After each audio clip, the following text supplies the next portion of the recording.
voltage, current, resistance, multimeter, Ohm's law.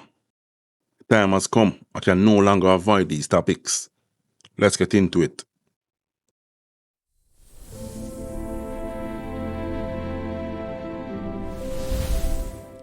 Yes, people, welcome to Teaching Myself Electronics. This is episode 8, Understanding Electricity. I've avoided it long enough, but there's no learning electronics without understanding electricity. Yeah, in the beginning I did say I would learn the physical soldering aspect of electronics.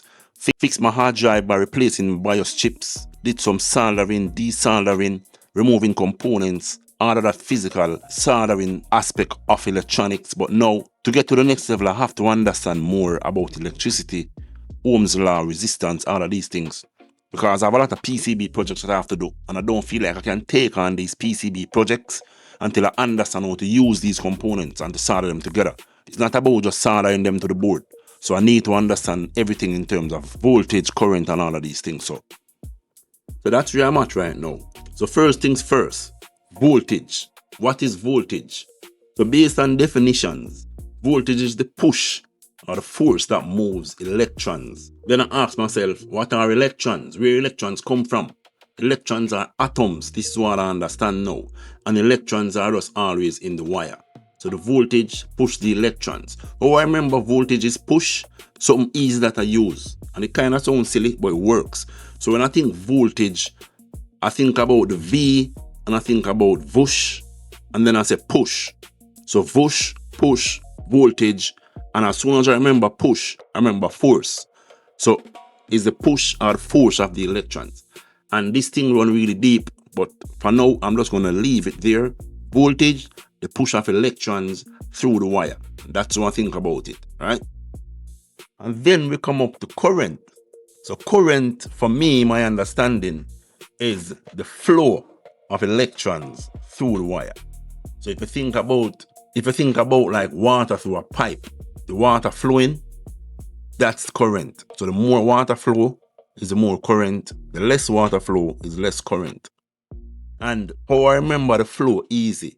When I was a kid and I went to the beach, I always hear like older people used to talk about the current in the sea, or the current might wash you away.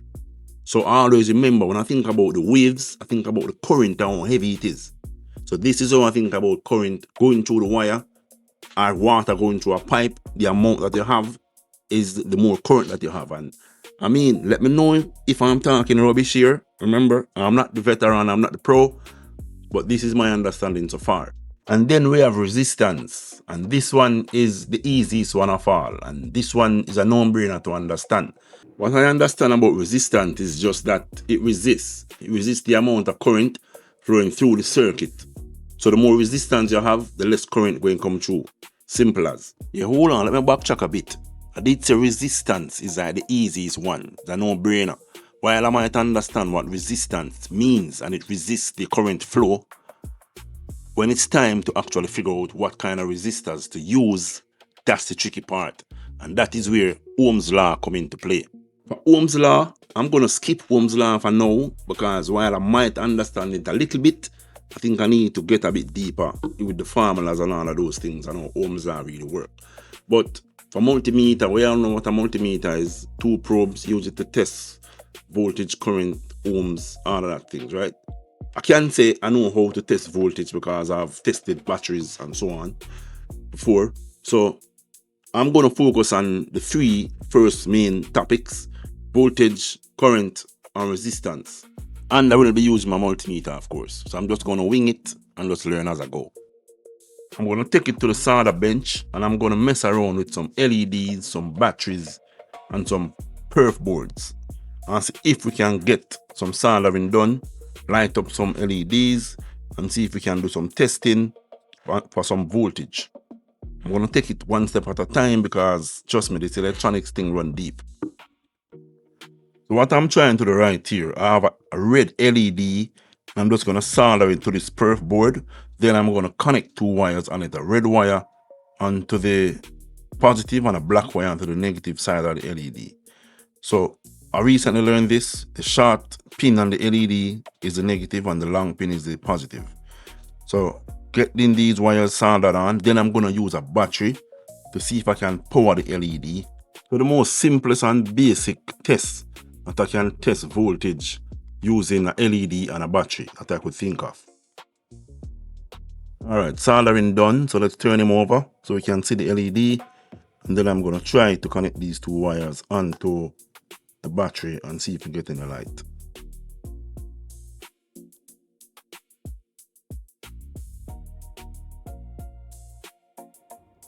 Alright, black wire to negative, red wire to positive on the battery. No, that, bro, that is not the wire, that's the soldering wire. Get the wire. Alright, ready. Alright, red to positive, black to negative. Nothing. Nothing. No light. That don't make no sense. A simple LED onto a battery. And I know this is a new battery, so what's going on? What is really going on? Yeah, check it. The soldering look good. The wire connected. So why is it not working? Can't tell me that the LED... Nah, we need more power on the battery. No. Can't be. Alright, at this point, my mind is literally blown. Because I cannot understand why a simple LED cannot be powered by a battery. Then I ended up doing something crazy. When I put the multimeter probes onto the wires for the LED, I noticed it start lighting up. So right there, I was absolutely confused again.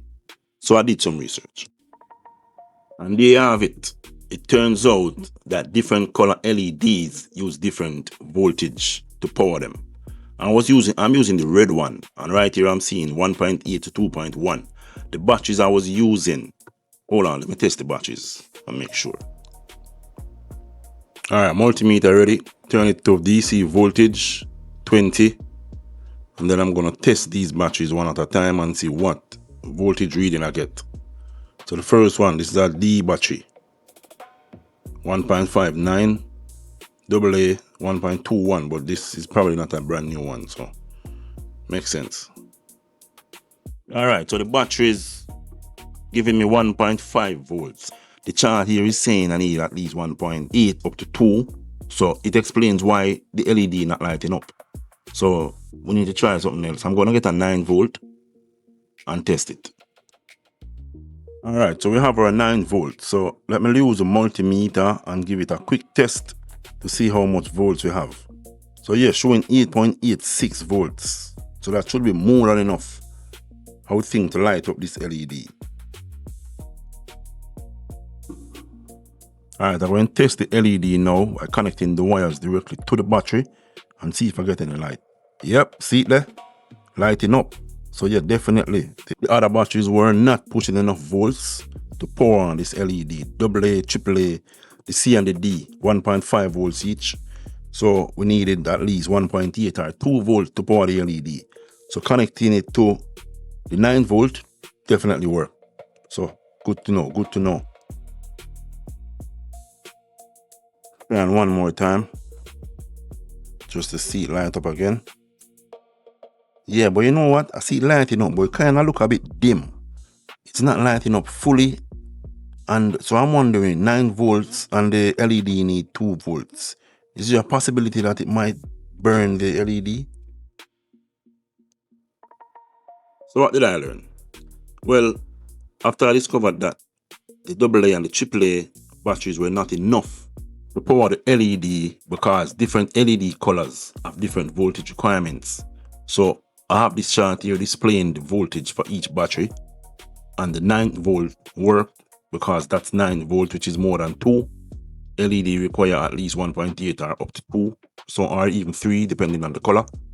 So AA, AAA, not enough, 1.5 volts. So the 9 volt work, but it was a bit unsteady when I was looking at it. So my concern is, will it burn it up? So I think right now I need to find a way of getting under 3 volts more than 2 to power the LED. some more research. Yes, you can combine two AA batteries to double your voltage by connecting them in a series. So this is what I came up on Google, and when I think about it, I remember that whatever some device that you use, like your TV controller or a toy that use 4 hours of batteries, it actually combining the batteries to increase the voltage. And right away I think about this and I say, you know what, I'm going to try to build one of these to combine two AA batteries and see if I can use it to power on the LED. So very basic. I just need two AA's, some electrical tape, some wires. So the plan is I'm just going to tape them together. Then I'm going to use a copper wire to run it across the positive and negative on top of the battery. Then I'm going to just tape that up. And then I'm going to also have the positive and negative on the other sides.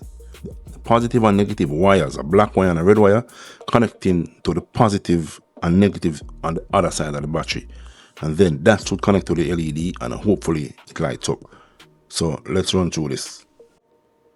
Yeah, so a very basic battery pack, if you want to call it that. So two AA's tape with some electrical tape wires, so you can see I have the black wire here on the negative side of the battery, and I have the red wire on the positive side. The other side, I have to let those two sides meet. So I use a copper wire and cross them across the positive and negative, tape everything up. So now I have my two leads, positive, negative, and connecting. And this pretty much is this layout that I have here. This is something I put in AI to generate this for a much cleaner look and combining the battery. So you can see this is similar to a flashlight. A flashlight would work combining two batteries. So let's see if this works now. Alright, ready now? Before I test the lighting up the LED, I'm gonna actually do a quick voltage test on the battery pack. Make sure I'm getting more than 1.5 volt. So red to red, black to black. Yeah, see, alright, so I'm getting 2.81. So that is good enough. That should be good enough. So now let's test the LED. So black to black on the LED wire, and then red to red, positive. Oh, look at that. And right away you can see how bright it is. Look at how bright it is. As I see this now, I remember that the first time when I was testing with the 9 volts, that 9 volt actually burnt out the LED. So as I was trying it after a while, I didn't record it, but it actually damaged it. So this is a different LED I have to replace now. Alright, let's try something different. I'm going to keep the LED on and then I'm going to test the voltage from the LED pins and see how much voltage I get on the multimeter. 2.5. Yeah, that looks like a steady 2.5 volts. Not bad. It's working. That's all I want to know. So yeah, good one. Yeah, at this point, I'm feeling pretty nice, pretty sweet. I just like to keep flashing it. Yeah, my daughter actually like playing with it. Every now and then she just come and touch the wires on there to see it light up. Alright, so I got the 9 volt on here and I'm just testing it with this LED now. And if you notice, it's not getting bright. And you would think that 9 volt and the LED needs 2. So it's getting even more than enough volts that it wants, right? So it should light up. But it doesn't. It barely dims. And yeah, I understand why it burned it out. But I just thought it would maybe get bright and then burn out, you know? So anyway, that will be for the next episode. We are going to look at resistance and using resistors to help to prevent a burnout like of a LED here. Try to install a resistor in between the battery and the LED to resist some of the current flow going to the LED. So the plan was to actually look at voltage, resistance, current in one episode, but it's too much to cover and I want to take it step at a time and slowly. So I'm going to wrap it up here for now. Thank you for staying with me until the end of the video. Remember to drop a like, subscribe. My name is Lex. So until next time, big up yourself. Peace out.